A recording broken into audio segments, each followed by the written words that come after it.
It's a new day mga lods no sa karon di ay nakasuroy dita sa usa sa mga lungsod diri sa South nga mao ang Uslob. Usa sa ni sa mga lungsod nga naay mga karaan kay mga simbahan ba diri sa South. O makita ninyo kining mga structure diri nga gibuhat pas during sa mga Katsila.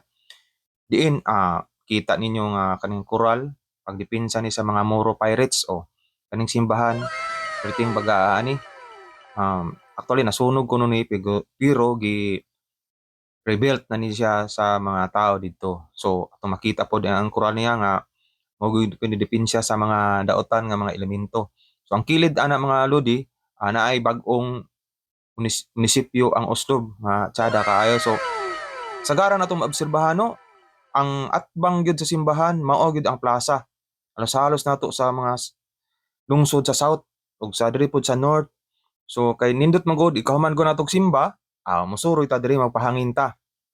So nindot kaayo ni.